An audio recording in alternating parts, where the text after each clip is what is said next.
Disclaimer, I am not a lawyer. Transformers 2 Revenge of the Fallen is a Paramount Pictures film and belongs to DreamWorks Pictures, Paramount, Hasbro, and their respected owners. This video is in accordance with the copyright law and follows the 5 points of the fair use clause in the copyright law.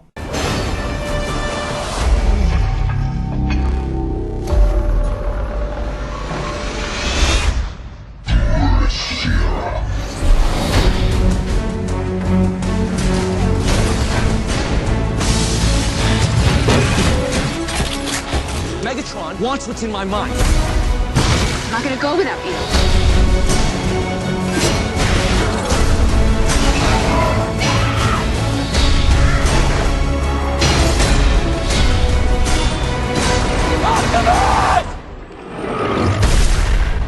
Fate rarely calls upon us at a moment of our choosing.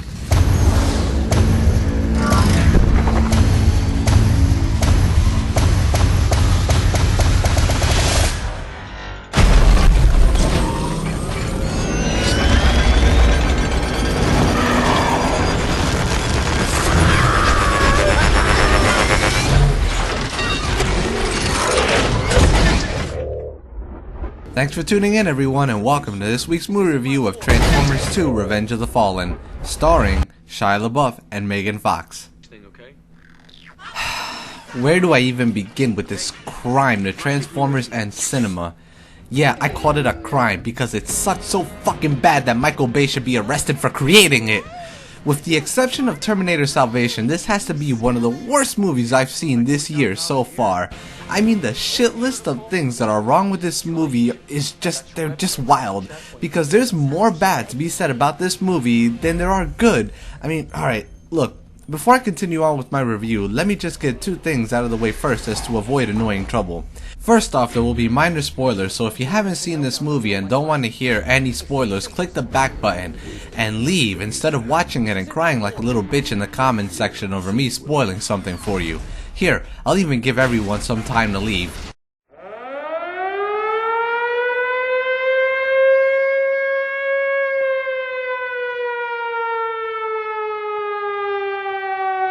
Second of all, don't come here and try to give me the same watered down argument that many people are using to defend this movie. But it's a Transformers movie. It's about robots beating each other up. What did you expect, you film snob? No, fuck you.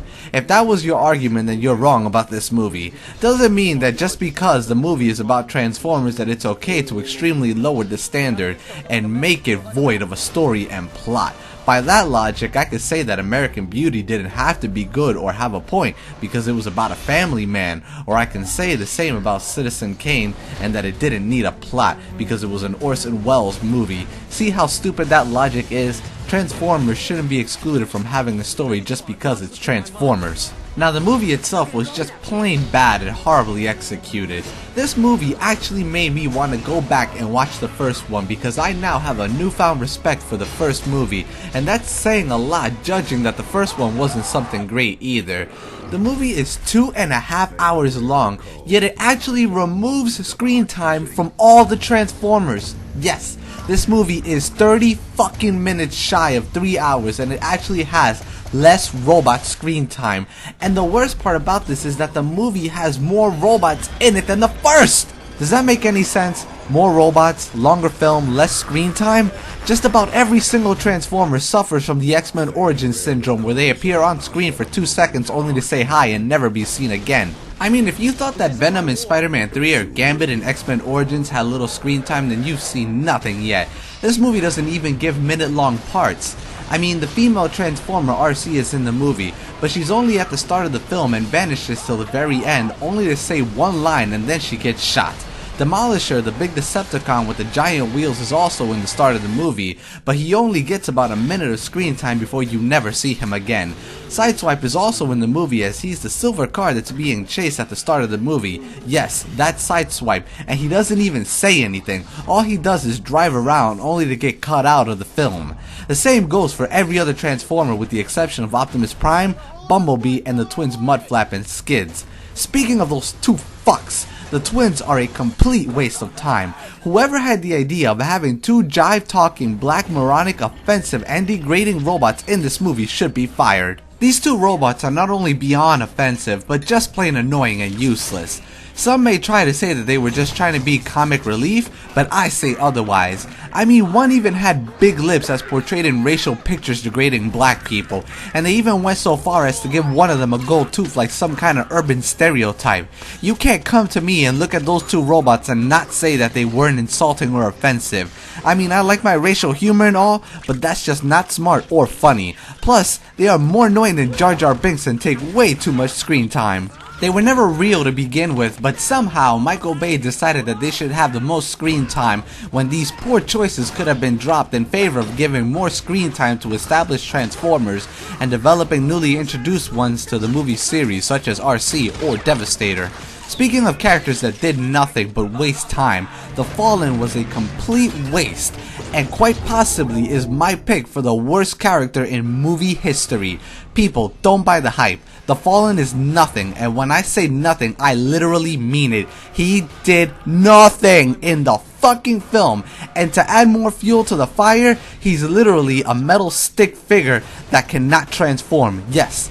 In a movie about transforming robots, you have a hyped up character who cannot do what the main point of the series is all about, which is transforming! All The Fallen did was literally keep true to his name. Yes, the only thing he did in this film was fall.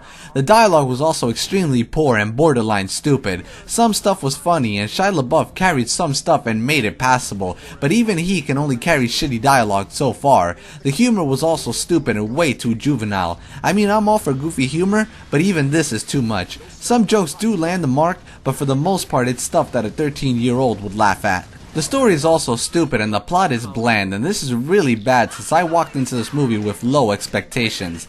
I knew this movie was going to be mindless action, but somehow it went beyond the low standard of a mindless action flick.